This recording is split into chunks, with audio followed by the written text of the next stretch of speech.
Hey guys, I've been having some questions lately about breathing, like what is the difference between diaphragmatic and belly breathing? Should I be breathing with my chest or my belly? Or 3D, 360-degree breathing? What are all those things? Let's demystify some of the misconceptions and make it easy so that you can feel your breath expanding everywhere, because that's how it's meant to be. We're not meant to breathe into one direction. We're meant to breathe into all directions. But let's start with something that maybe all of you heard at some point in a yoga class, like let's deepen our breath and breathe into our bellies. That seems to be a very common cue. So let's start with belly breathing first. And sometimes it's suggested in a class to make your experience more relaxed or to reduce your anxiety. And if that helps you to feel less anxious and to relax, then I'm not going to tell you to stop doing it. Please do what helps you. But I am going to say that if you are only breathing with your belly, then you're missing on part of the system. And this is what this video is about. So sometimes also belly breathing is referred to as a diaphragmatic breathing. And this is where I want to mention that it might be a misconception or misnomer, because all breathing is diaphragmatic breathing. And this is not me saying this. This is Leslie Kamenev, one of the renowned yoga teachers who wrote Yoga Anatomy, you might be familiar with. So unless you're on the vent in a hospital, then you are breathing with your diaphragm, because this is just the physiology of breath. And also our diaphragm doesn't sit in our belly. It sits quite higher up in our chest. It separates our chest cavity from our abdominal cavity, right? So if you think about it, it's somewhere right here. Your heart sits on top of your diaphragm. This is how high up your diaphragm is in your chest. So if you've been thinking that your diaphragm is in your belly, and in order to breathe diaphragmatically, you need to move your belly in and out, then that's not true. That's just not how we're meant to breathe. Again, nothing wrong with belly breathing per se, but if that's the only thing that moves when you breathe, then that's where the problem might be. So let's go and discuss a little bit the 3D breathing or 360-degree breathing as an alternative to that. So in 3D or 360-degree breathing, we are thinking about sending the breath in all directions and primarily through expansion of the rib cage. And if you think about it, what do we breathe with? We breathe with our lungs, right? And our lungs, where are they located? They're not in our bellies. They are in our chest, in our rib cage. So we need to breathe to maximize our breath. We need to expand and move our rib cage. And that's the name of the 3D or 360 breathing comes from that, from the expansion in all directions of your rib cage, front to back, side to side, and also it moves up and down. If it only moves up and down on the other side, so that sometimes can be presented like people just moving their chest up and down when they breathe, creating tension in the shoulders, and it seems just that the collarbones is the only thing that moves, then that's also not what we're looking for. That's what sometimes would be referred to as chest breathing or shallow chest breathing, and you might be prompted in a yoga class to move the breath down and into the abdomen. So this is where I have the problem. I don't have the problem with the cue of moving the breath down to deepen it. I just, somehow the cue turned into move your breath down and into your belly, rather than move your breath down and into the lower parts of your rib cage, where it's meant to go, into the lower lobes of your lungs, if you like. So why it is important? Our breathing is a pressure system. When we take a breath in, what happens is that our intercostal muscles contract, our diaphragm drops, and both of these actions, they create more space, more volume in the rib cage. And more volume means lower pressure. So the air then is drawn from the higher pressure outside into the lower pressure, our lungs. And then on the exhale, the opposite happens. The diaphragm lifts, the intercostal muscles relax, the rib cage drops, the volume is becoming less. So less volume means higher pressure and the air is pushed out. So our diaphragm is the main breathing muscle.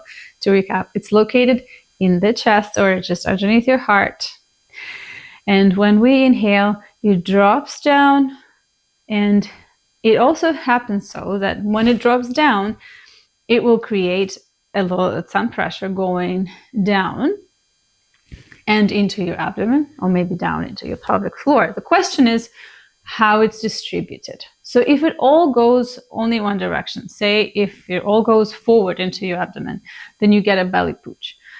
If all of it goes only down and into your pelvic floor, then over time, if that's the only way your body distributes the pressure, then you might start getting some pelvic floor symptoms. So we want the pressure to be distributed as equally as possible. And if we take time to mobilize our rib cage and to really expand it on the inhale, then the pressure will be distributed more equally and you will have less of those symptoms, aka belly pooch or pelvic floor symptoms, whatever it is that you might be experiencing. So the question is, how do we mobilize our rib cage to move? If you're interested in that, leave comments in this video and underneath this video, and I'll create another practice for that. But today I will show you a few tricks of how to feel the rib cage expansion if you want to experiment with the 3D breathing. So let's come to the mat, and I'm just going to use a strap and a bolster today. If you don't have a strap, you can just grab something like a towel or something that you wrap around your torso. And we'll start seated in any comfortable position. It doesn't have to be cross-legged. It can be even with the legs extended or kneeling or even in a chair. And the strap I'm going to put around my lower ribs, and I'm going to cross it in the front like this. It doesn't have to be a very tight cross. I don't want you to crush your ribs.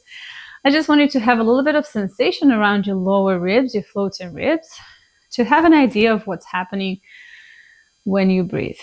And to start off, I don't want you to take any particular breath. I just want you to notice, what is it that your body does when you breathe, when you inhale. So close your eyes if you feel distracted, to drop inwards. And as you inhale, just notice.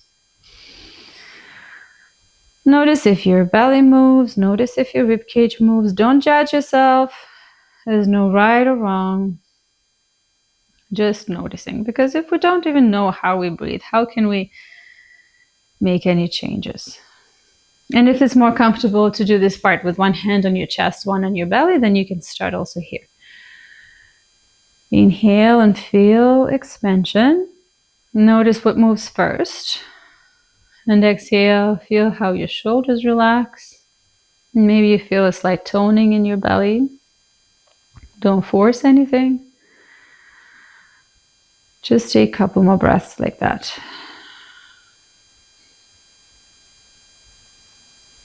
And if you're not feeling any expansion, any toning, then that's also normal. We're learning to be more tuned to our bodies, and sometimes that takes time. Now, if you want to try to breathe a little bit more into your rib cage, then grab that strap again and bring it around your floating ribs, like I was saying earlier. And as you inhale, move your ribs into the strap. Imagine you want to widen it. And then as you exhale, feel how it falls away from the strap. You can breathe through your mouth or you can breathe through your nose, however is more comfortable for you. I like to breathe through the nose as I inhale, and as I exhale, sometimes I do it slowly by slightly pursing my lips imagining that I'm blowing candles on a birthday cake, like so. Sometimes it's referred to as Pilates breath. Inhale into the strap, feel the strap widen, and exhale, find your Pilates breath. Feel the strap or the ribs fall away from the strap. And do it a couple more times. As you inhale, think about also breathing into the back side of your rib cage. So think about breathing into your lower back ribs, into your back body, because there should be some expansion there too. It might be very subtle, but just notice if you can find it. And also notice if your shoulders get tight, because that might be the tendency too. When we learn something new and we try to do it too hard, trying too hard to do something, we might overdo it. So there shouldn't be any tension there. Maybe move your shoulders a couple of times, relax your arms and shoulders,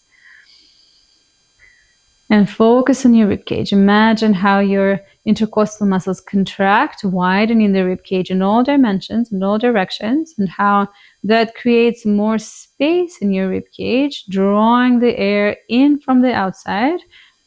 And as you exhale, feel how everything relaxes in your rib cage. Only the abdomen tones slightly. Feel a gentle pull, maybe in and up through your belly button to spine. And keep going like that. So there is definitely expansion in the belly towards the end of the breath in.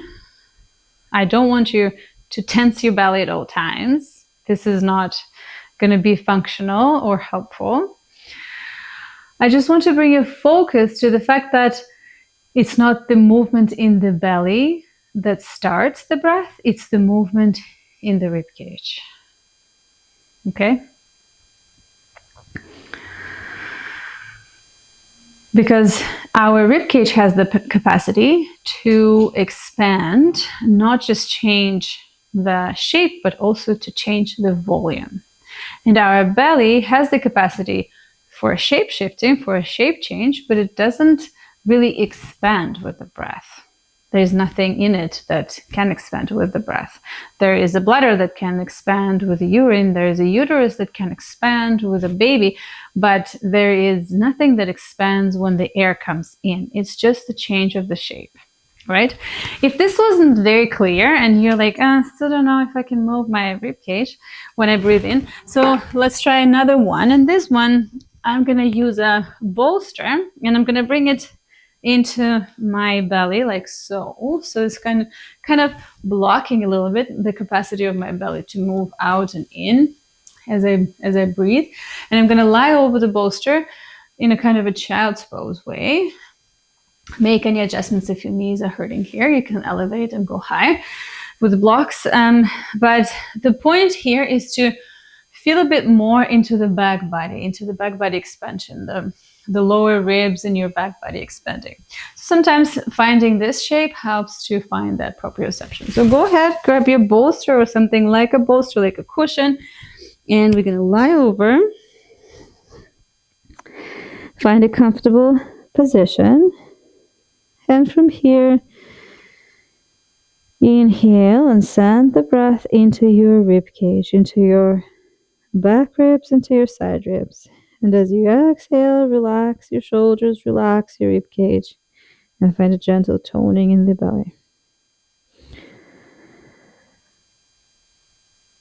Feel the bolster in contact with your abdomen. As you inhale, send the breath into your back body, into the lower lobes of your lungs. And exhale, relax. Inhale, breathe into your ribs, and exhale, feel the rib cage relax. I'll leave you to it. Try a few more rounds. See what works best for you. And please let me know how you find this explanation, how you find these exercises, and if you would like to learn more about it. I'm happy to chat about diaphragm.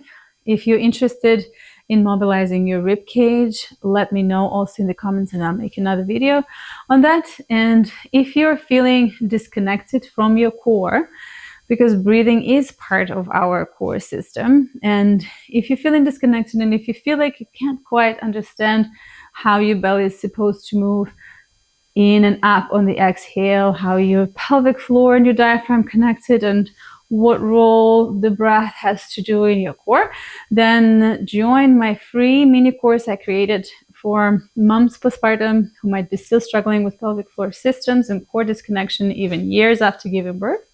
This is a completely free resource for you to start on the journey of connecting back to your center, and the link is in the description to this video. Thanks again, and I'll see you again soon. Bye.